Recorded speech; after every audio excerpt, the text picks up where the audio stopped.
આજે ઘરે વાડીમાંથી તાજા મૂળા આવ્યા હતા તો મેં વિચાર્યું ચાલ ને ગરમાગરમ નાસ્તામાં પરોઠા બનાવી લઉં। તો આજે આપણે બનાવીશું એકદમ ગરમાગરમ અને સ્વાદિષ્ટ મૂળામાંથી બનાવેલા સ્ટફિંગ પરોઠા। બાળકોથી લઈને મોટા બધાને ખૂબ જ ભાવશે। તો ચાલો રેસીપી શરૂ કરીએ। તો સૌ પ્રથમ મેં 4 તાજા મૂળા લીધા છે જેના પર માટી ચોટેલી છે। તો સરખી રીતે મૂળાને પાણીમાં ધોઈ બધી માટી નીકાળી લેશું। હવે આ રીતે ઉપરથી કાપી પિલર વડે તેની ચાલ નીકાળીને ખમણી લેશું।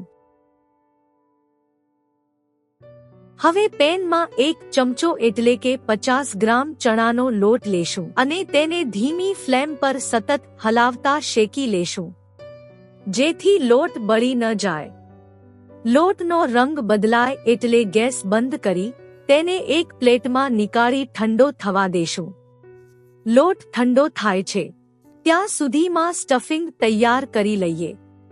તેના માટે 4 ચમચી જેટલું તેલ ઉમેરીશું। તેલ ગરમ થાય એટલે અડધી ચમચી આદુ મરચાની પેસ્ટ ઉમેરીશું। પછી ખમણેલા મૂળા ઉમેરી તાવીથાથી હલાવતા જશું જેનાથી પેનમાં મૂળો ચોટે નહીં। હવે તેમાં સ્વાદ અનુસાર મીઠું, અડધી ચમચી હળદર, અડધી ચમચી લાલ મરચું અને 1 ચમચી ધાણા જીરું ઉમેરી બધું સરખી રીતે મિક્સ કરી લેશું। મૂળાને 5 મિનિટ સુધી પકાવીશું જેથી મૂળામાંથી બધું પાણી બળી જાય। પાણી બળી જાય એટલે તેમાં 1 ચમચી ખાંડ અને અડધા લીંબુનો રસ ઉમેરીશું। પછી 1 ચમચી ગરમ મસાલો ઉમેરી ફરીથી 5 મિનિટ સુધી ચડવા દેશું। તો તમે જોઈ શકો છો કે મૂળાનું સ્ટફિંગ એકદમ સરસ રીતે તૈયાર થઈ ગયું છે।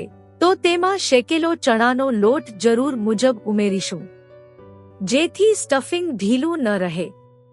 જો સ્ટફિંગ ઢીલું રહેશે તો પરોઠા વણતી વખતે સ્ટફિંગ બહાર નીકળી જશે। તો મેં ટોટલ 3 ચમચી લોટ ઉમેર્યો છે। તો સ્ટફિંગ તૈયાર છે તો તેને થોડીવાર ઠંડુ થવા દેશું। ત્યાં સુધીમાં લોટ તૈયારને બાંધી લઈએ। તેના માટે મેં 1 વાટકો ઘઉંનો લોટ લીધો છે। તેમાં સ્વાદ અનુસાર મીઠું અને 2 ચમચી તેલ ઉમેરીશું। અહીં ખાસ ટિપ્સ યાદ રાખજો। લોટ બાંધતી વખતે લોટ સ્ટફિંગ જેટલો જ ઢીલો હોવો જોઈએ। જો લોટ વધારે કડક રહેશે તો પરોઠા વણતી વખતે સ્ટફિંગ બહાર નીકળી જશે। લોટ બંધાઈ જાય પછી ઉપરથી 1 ચમચી તેલનું મોણ ઉમેરી લોટને સરસ રીતે મસળી લેશું। સ્ટફિંગ પણ ઠંડુ થઈ ગયું છે તો લોઢીને ધીમી ફ્લેમ પર ગરમ કરવા મૂકી અને સ્ટફિંગમાંથી ગોળ લુવા બનાવીને રાખ્યા છે। લોટમાંથી મીડિયમ સાઇઝની રોટલી વણી લેશું।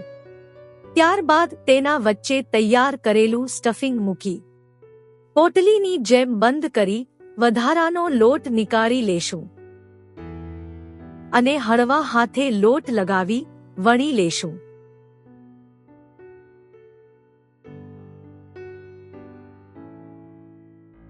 લોઢી ગરમ થઈ જાય એટલે પરોઠાને ઘી અથવા તેલમાં બંને બાજુથી સરસ રીતે શેકી લેશું।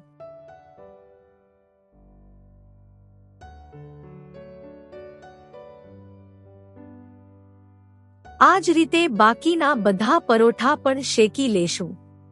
તો તૈયાર છે ગરમાગરમ અને એકદમ સ્વાદિષ્ટ મૂળાના ભરેલા પરોઠા। આ પરોઠા તમે ટમાટરની ચટણી, લીલી ચટણી, ખજૂર આમલીની મીઠી ચટણી અથવા દહીં સાથે પણ ખાવામાં એકદમ જબરજસ્ત લાગે છે। તો મિત્રો આ રેસીપી એકવાર જરૂર ટ્રાય કરજો। ફરી મળીશું એક નવી સ્વાદિષ્ટ રેસીપી સાથે।